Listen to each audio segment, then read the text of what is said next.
Clay Young, welcome to the Preconstruction Podcast.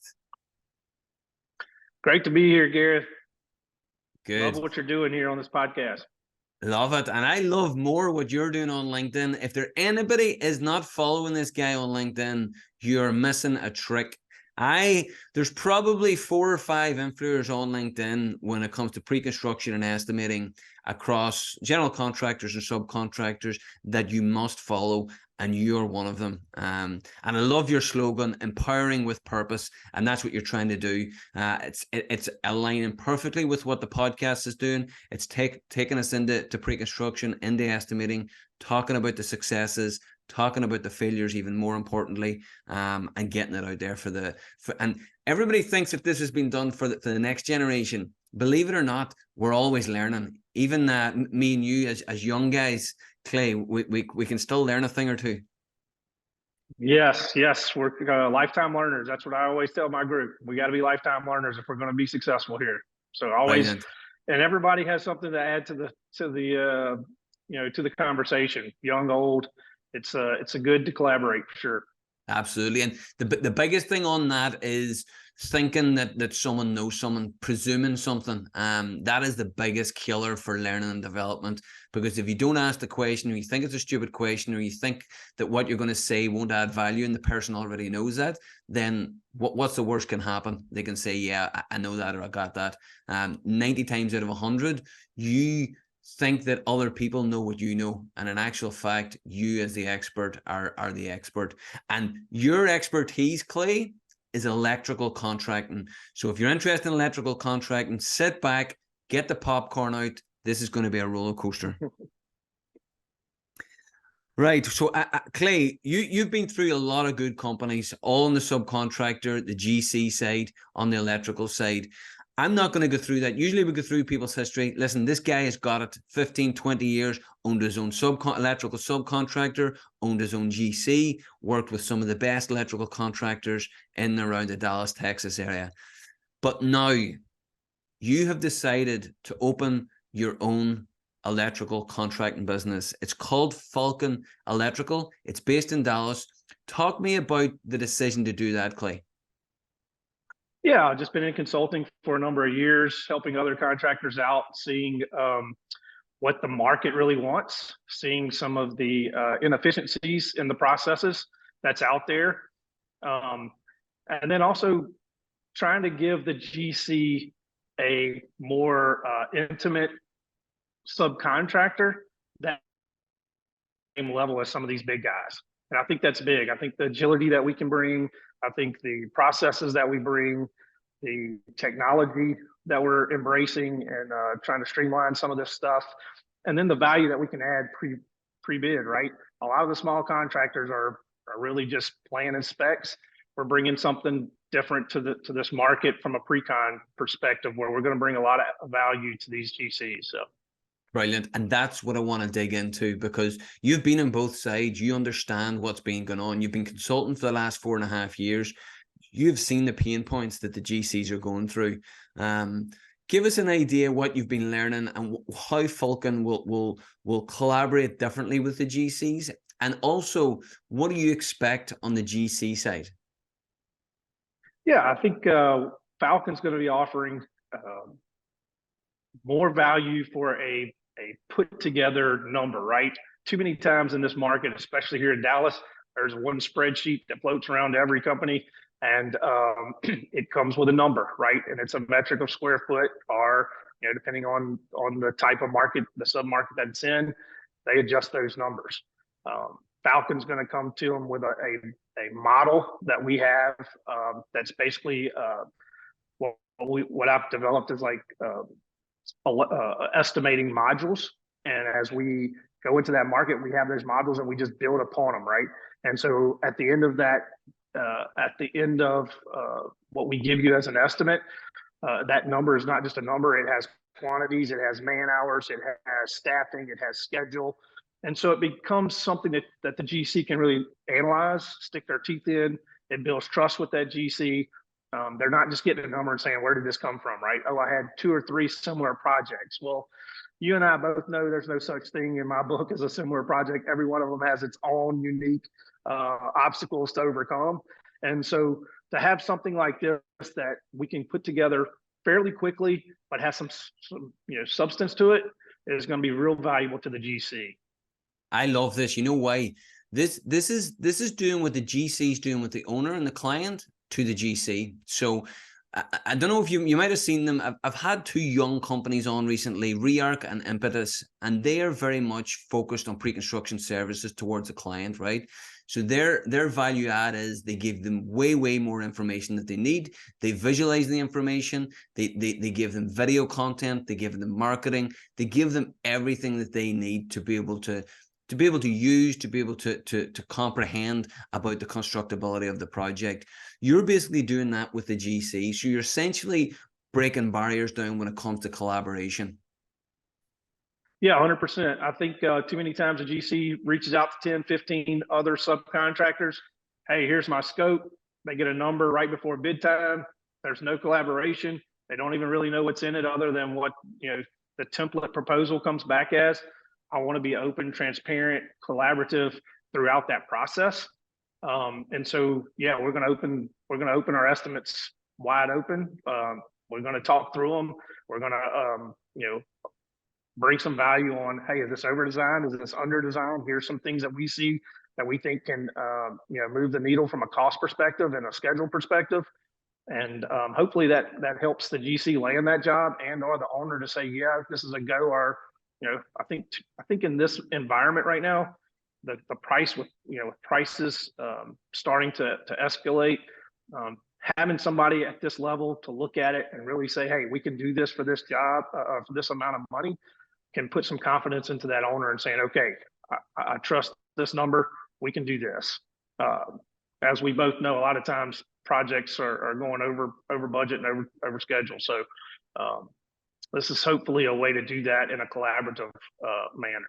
Yeah. And to give us an insight, you did a very good post on LinkedIn. It was called Reduce Errors During Estimating. Now, I want to dig a little bit more into that because, and maybe you'll be able to tell me, it sounds as if it could be on the GC side or the subcontractor side, but I'm just going to talk through the 5 points. And if anybody hasn't seen the post, I want to bring it to your attention. I'm actually going to put the link to the post in the show notes as well. The first one was do not enter hard numbers. Talk us through why we shouldn't do that.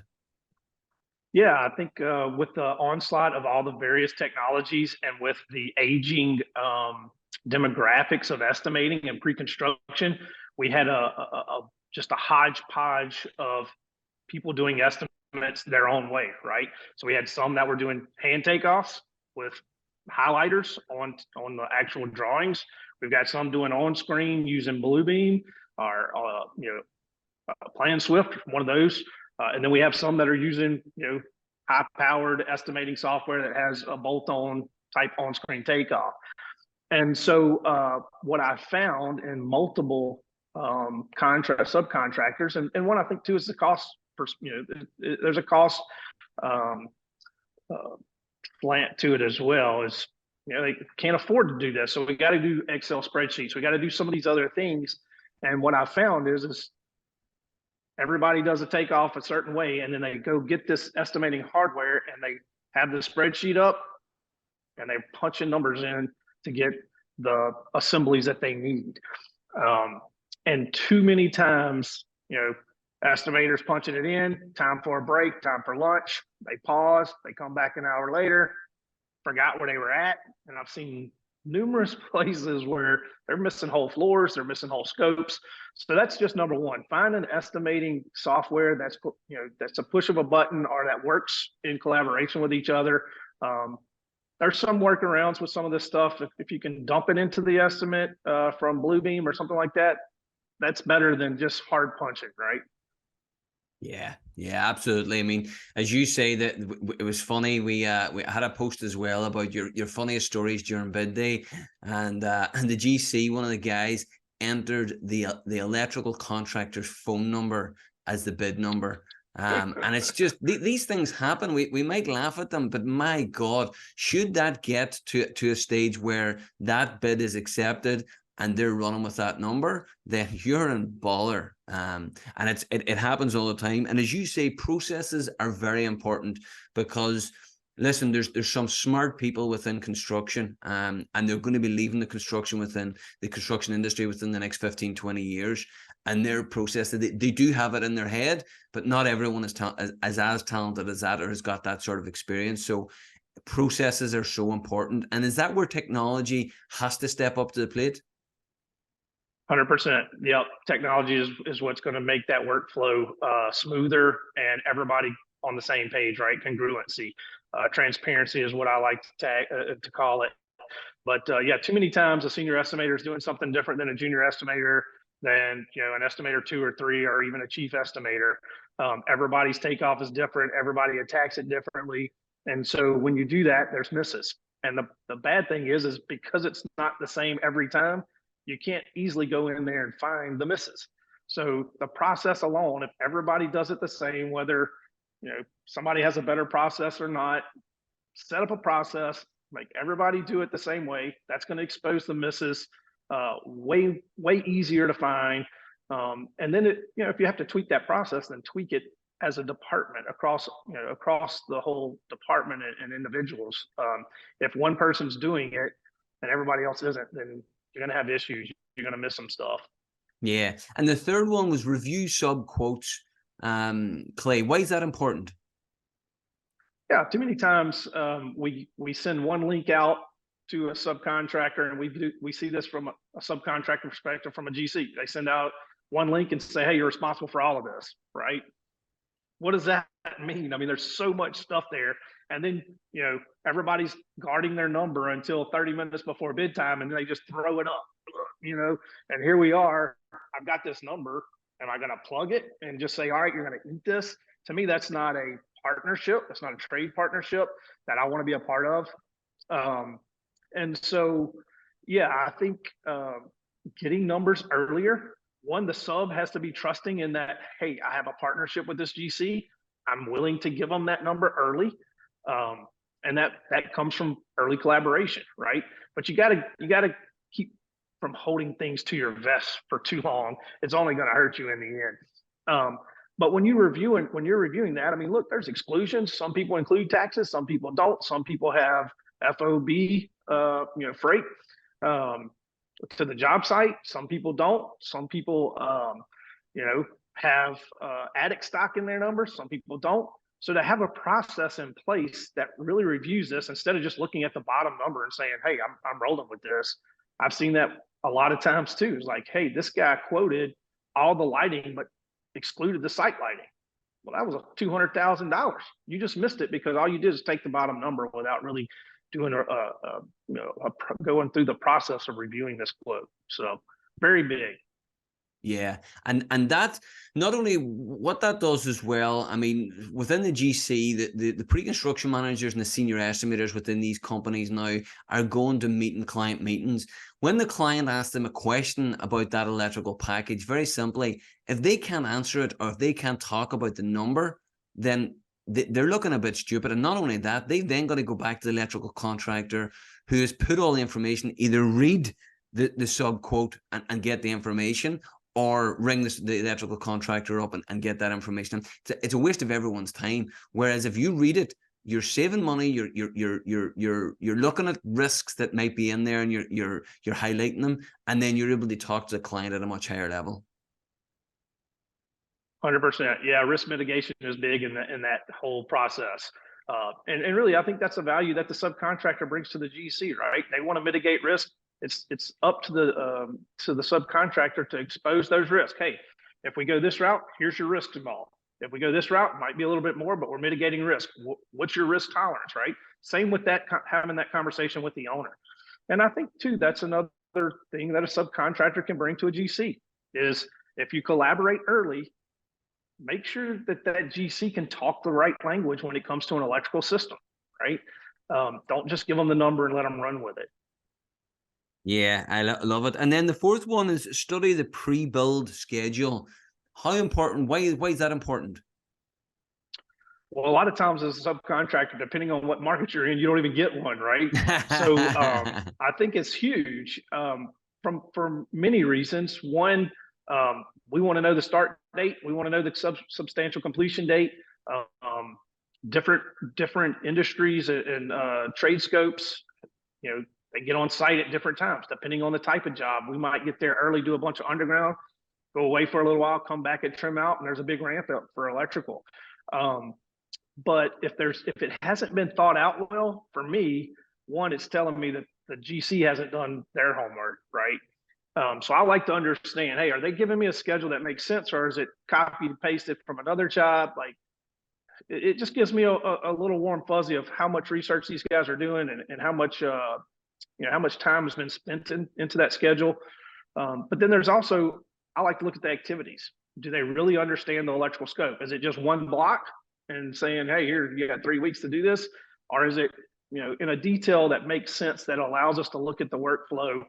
And then I can offer, you know, insight into that as well. So I think there's some value add there as well.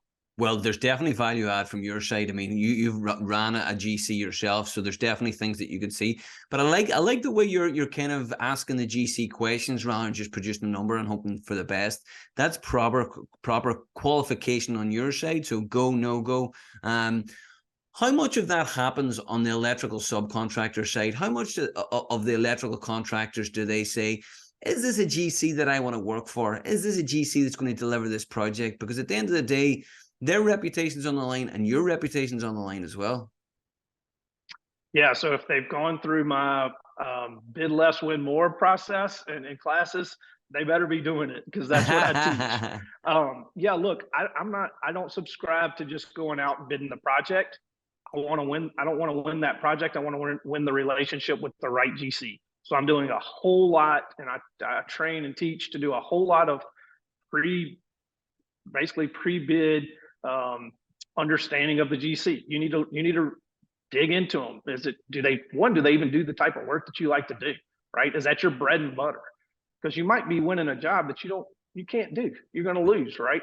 The other thing is, yeah, do they pay their bills? How quickly do they pay once you submit, you know, a progress billing? Are they subcontractor friendly?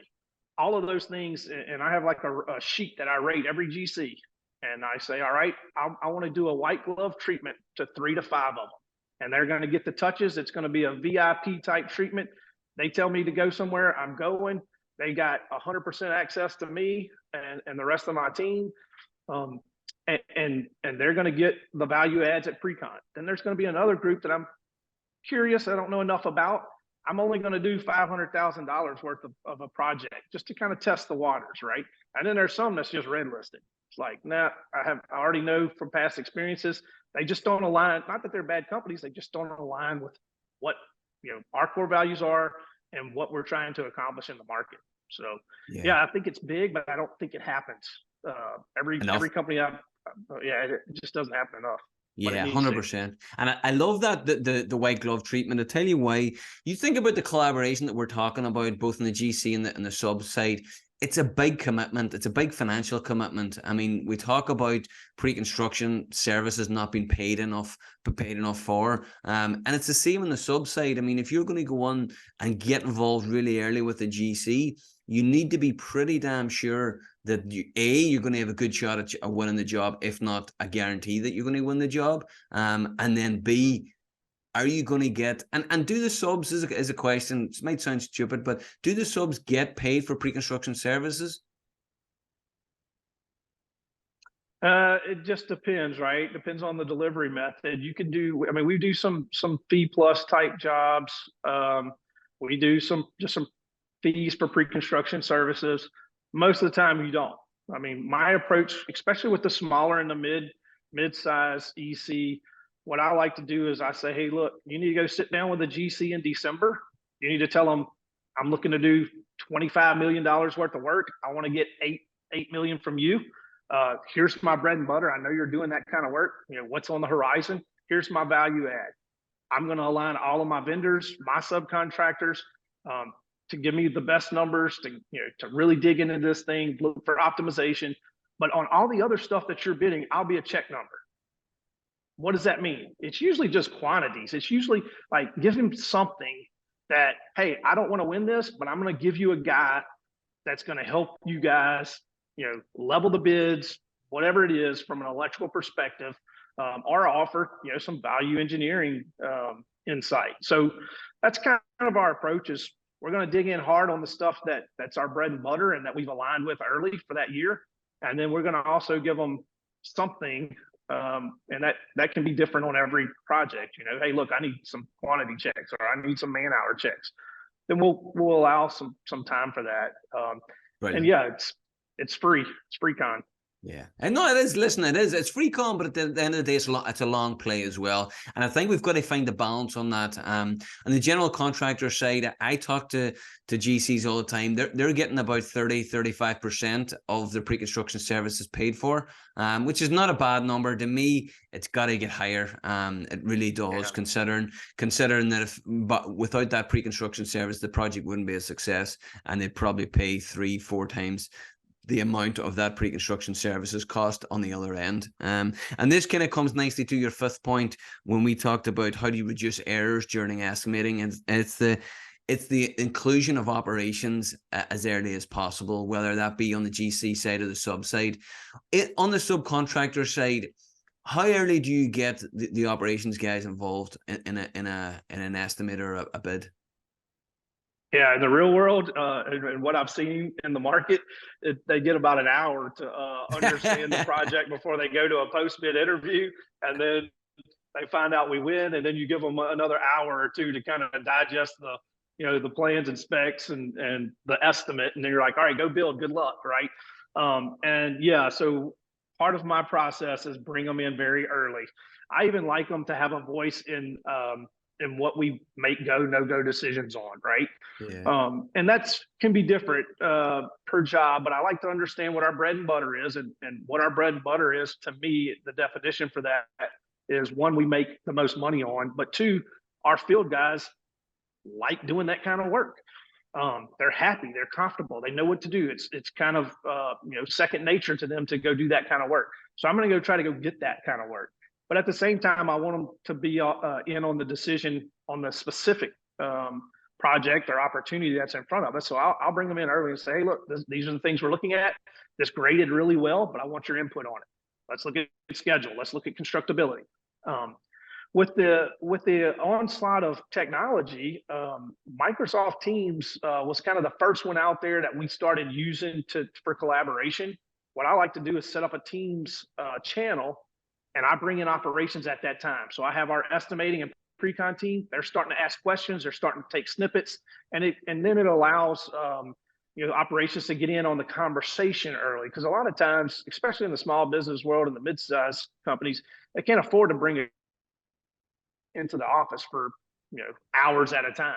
The project suffers that they're on, and then they can be used elsewhere, probably a little more efficiently. So that Teams channel, or doing a Zoom call or something like that, has proven its worth in a lot of ways. But constructability, schedule, having some input on final cost, and then when we go to a post bid interview or something, they're not an hour into it trying to figure out what am I going to say to this people. I don't even know anything about this job, right? So they're winging it.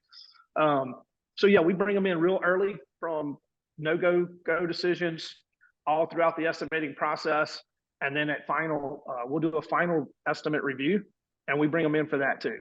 Brilliant, brilliant. And what do you see? And a question that I always like asking, especially when it comes to the mechanical, electrical, and piping side of things, what do you see? What's the most common mistake you see from a GC as an electrical subcontractor? What are the most common mistakes that GCs make when they're bidding, or when they're working with you, essentially? This is my pet peeve, Gareth, is they bring you in and they say, basically regurgitate everything we've already told you, right? So do you understand the scope? Well, yeah, you wrote it. You wrote it out. If all I have to do is just say it back to you, and you get these warm fuzzies, right? Or, hey, I've got this guy that I'm putting on, and he has all this experience, but guess what? It's all switch and bait. Usually he never gets on that site, right? But they buy into that. What I like to preach to the GC side is, hey, look at the process. I can buy experience, and I can buy history, really.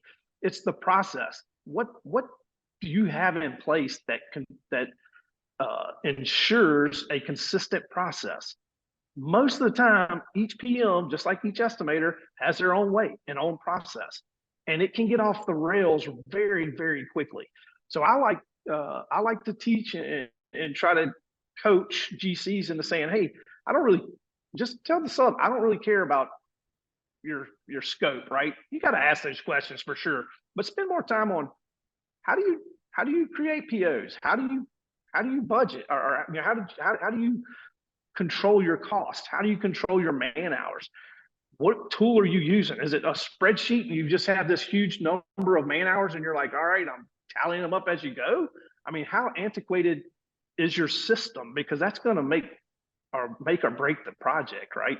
So I think that's the biggest thing I see from a GC's perspective is they have too much faith in a number and somebody that's up there just saying, hey, I got the scope. Look, construction has really good salespeople. I'll give you that. Have really good salespeople. I sat in a meeting one time and they asked, did we do substations? Well, look, substation can be a $6-7 million substation, or you can buy a little compacted substation that's 60,000. They didn't ask the question. We didn't have $7 million substation history and experience, but they bought it because our guy said, hey, we had substation and we got the work. But look, that could set up for failure. You need to dig in a little bit, I think, from a GC perspective. Yeah, absolutely. Ask questions. You can't ask enough questions. And it comes back to the collaboration thing as well. And people, subcontractors like yourself, everybody's collaborating far more. So the days of doing just that, they're gone. Like the idea of somebody coming in and saying, yeah, we've built that. Owners, general contractors, they're becoming very, very up to speed with what people are capable of, what they've been doing.